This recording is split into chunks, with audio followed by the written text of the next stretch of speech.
Welcome to a square IAS। स्वागत है आप सभी का मूल विधि की कंप्लीट रिवीजन सीरीज में, जिसमें हम कम से कम समय में कंप्लीट मूल विधि को रिवाइज करने की कोशिश करेंगे।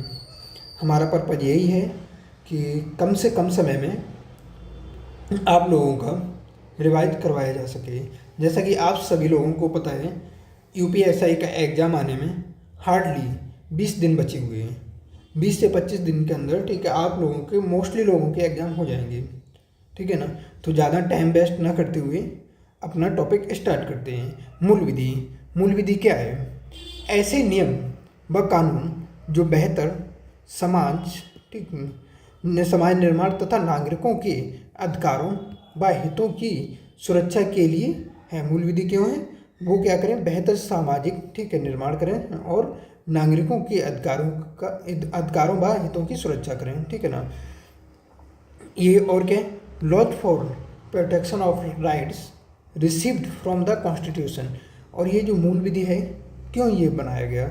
जो हम लोगों को कॉन्स्टिट्यूशन के थ्रू जो राइट्स मिले हैं, ठीक है, उनकी प्रोटेक्शन हो सके। मूल विधि को और क्या बोलते हैं? कलेक्शन ऑफ एक्ट्स, ठीक है। और हाँ, मूल विधि को एक चीज़ और बोलते हैं, वो बोलते हैं सब्सटेंशियल लॉ बोलते हैं, ठीक है ना। फिर आते हैं हम, हमारा पहला टॉपिक स्टार्ट करते हैं, डॉरी प्रोविजन एक्ट, ठीक है, जो कि 1961 से स्टार्ट हुआ, ठीक है। और इसको पहली बार प्रेजेंट किया गया था लोकसभा में, बट ये पास नहीं हो पाया। फिर दूसरी बार इसको जब प्रेजेंट किया तो जॉइंट सिटिंग बैठी, ठीक है, 1961 में ये पास हो गया, है ना। इसका जो ऑब्जेक्टिव क्या था, डॉरी प्रोविजन एक्ट लाने का ऑब्जेक्टिव, ठीक है, इसमें था provision of giving and taking dowry.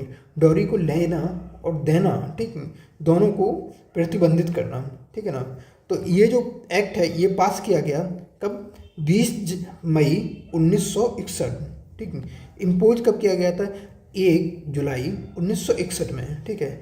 इसमें टोटल सेक्शन और धाराओं की बात करोगे तो वो कितने? 10 हैं। धारा 1 में देखोगे तो इसमें क्या देखने को मिलेगा आपको?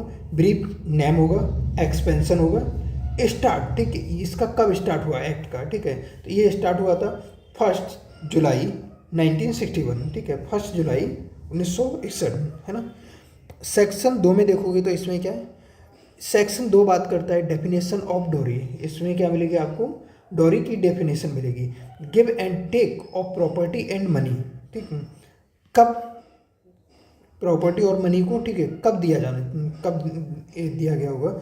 विवाह से पहले, ठीक है, विवाह के दौरान और विवाह के बाद में। अगर जो तुमको प्रॉपर्टी तुमने लिया या दिया है, ठीक है, तो इन सारी चीज़ों की डेफिनेशन सेक्शन 2 में मिल जाएगी। फिर और आगे देखते हैं हम लोग।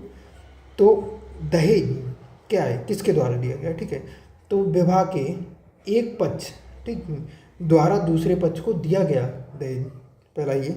दूसरा, एक पक्ष के माता पिता, ठीक है, द्वारा दूसरे पक्ष को, ठीक, दिया गया कोई भी प्रॉपर्टी, कुछ भी चीज़ होगी, वो हो गया।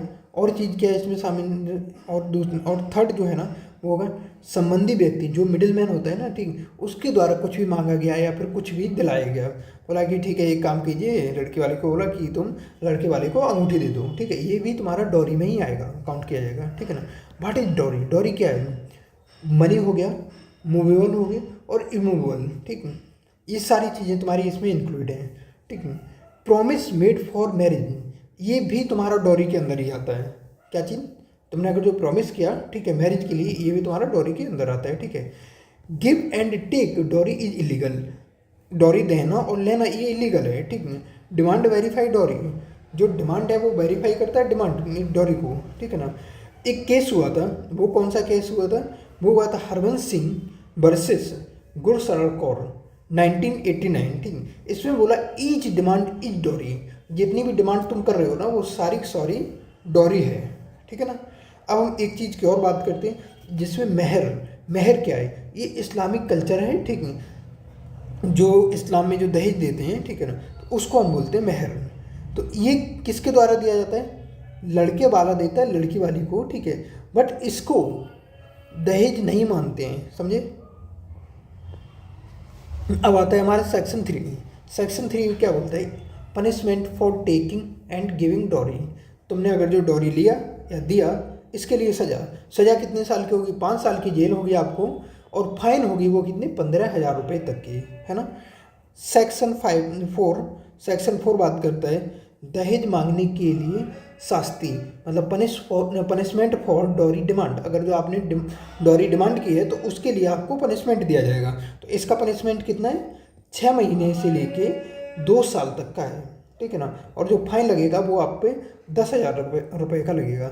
सेक्शन 4A ये एडवर्टाइजमेंट से संबंधित है। अगर जो किसी ने अगर एडवर्टाइजमेंट में डॉरी अगर जो डाला है ना कि ठीक है, जैसे समझो ऐसे कि कोई कंपनी वाला है, बड़ी कंपनी है उसकी, ठीक है, मल्टीनेशनल, वो बंदा क्या बोल रहा है कि अगर जो उसकी लड़की है वो ब्लाइंड है, बोल रहा है कि मेरी अंधी लड़की से अगर जो तुम शादी करोगे तो मैं तुमको CEO बना दूंगा, ठीक है। ऐसा अगर जो तुमने एडवर्टाइजमेंट डाला तो इसके लिए आपको 6 महीने से लेके, ठीक है, 5 साल तक की जेल होगी, और साथ में ही फाइन लगेगा 15,000 तक का, ठीक है ना। फिर आते हैं हमारे सेक्शन 5 के ऊपर। तो ये क्या बोलता है? दहेज के संबंध में किए करार शून्य होंगे, ठीक है ना। Accord of dowry will be null and void, ठीक है।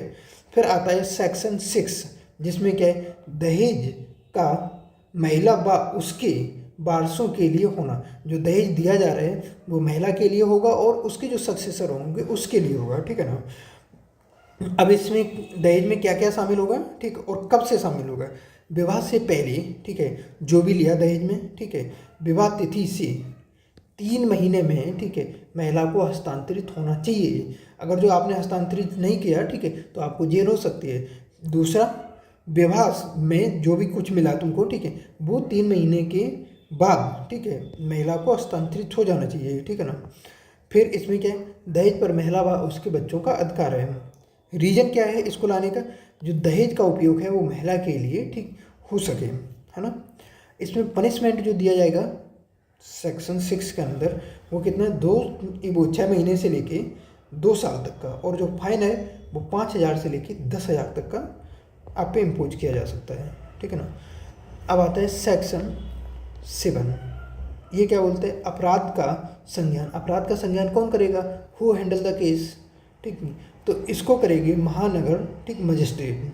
अगर जो कोई बड़े शहर की बात करोगे तो वहाँ महानगर मजिस्ट्रेट करेगा। वहीं अगर जो छोटे शहर या किसी गाँव को ये अगर जो करेंगे हैंडल तो वो करेंगे JMFC। कौन होते हैं ये? Judicial magistrate of first class, ठीक है, प्रथम श्रेणी न्यायिक न्यायाधीश। ये करेंगे कौन से? जो गाँव और जो छोटे कस्बों वगैरह के जो होंगे ना केस को हैंडल, वो JMFC करेंगे, ठीक है। प्रोसेस किस आधार पे होगी, मतलब कार्रवाई होगी ना वो किस आधार पे होगी? वो होगी पुलिस रिपोर्ट आधार पे होगी, ठीक है। पुलिस रिपोर्ट को बेसिस मान के प्रोसेस होगी, ठीक है। अपील कौन कौन कर सकता है? महिला कर सकती है, माता पिता कर सकते हैं, संबंधी कर सकते हैं, NGO कर सकती है, महिला सुरक्षा समिति कर सकती है, ठीक है ना। अब आते हैं हमारे सेक्शन 8 पे। अपराधों की प्रवृत्ति, ठीक है, नेचर ऑफ क्राइम। तो कौन कौन सी क्राइम, ठीक है, उसका क्राइम कौन कौन सा होगा? संज्ञेय, कॉग्निटिव, ठीक है, ये जो अपराध है कैसा? कॉग्निटिव अपराध है, ठीक है। असमनीय है, ठीक है, नॉन आर्बिट्रेरी और गैर जमानती है, ठीक है, नॉन बेलेबल अपराध है, ठीक। इसमें कोई समझौता नहीं हो सकता है, ठीक है, कोई समझौता नहीं होगा। सेक्शन 8A, ठीक है, ये बोलता है एक्यूज्ड पर्सन, ठीक है, under section 3 and 4 will be self responsible for acquittance, ठीक नहीं। वो जो बंदा है ना जो जिस पे एक्यूजेशन लगे हुए जो अपराधी है वो अपनी, ठीक है, सेल्फ रिस्पॉन्सिबल होगा। जो भी उस पर लगाए गए हैं ना, जो भी अपराध उस पर लगाए गए वो उसका सेल्फ रिस्पॉन्सिबल होगा, ठीक है। फिर आता है सेक्शन 8B। ये बोलता है अपॉइंटमेंट करना किसका? DPO, ठीक है, डॉरी प्रोविजन ऑफिसर का अपॉइंटमेंट करना, ठीक है। अपॉइंट कौन करेगा इसको? स्टेट के द्वारा ये अपॉइंट किया जाएगा, और इसका जो काम होगा DPO का वो क्या होगा? एक्ट को लागू करवाना, ठीक है, दहेज आदान प्रदान रोकना और आरोपी के खिलाफ साक्ष्य लाना, ठीक है ना। फिर आता है section 9। This is under subject of centre, ठीक, ये किसके? सेंटर के सब्जेक्ट के अंडर है, ठीक। जो डॉरी प्रोविजन एक्ट है ना ये किसके अंदर है? सेंटर के सब्जेक्ट के अंदर है। वहीं सेक्शन जो 10 है वो बोला है कि सम लॉ, ठीक, मेड बाय स्टेट, ठीक, कुछ लॉ हैं जो स्टेट के द्वारा बनाए गए हैं, ठीक। तो हमारा ये पहला टॉपिक कंप्लीट होता है। होप आप सारे लोगों को पसंद आया होगा। तो please like and share subscribe. ये हमारा पहला लेक्चर है और आप लोग जैसा सपोर्ट आप लोगों के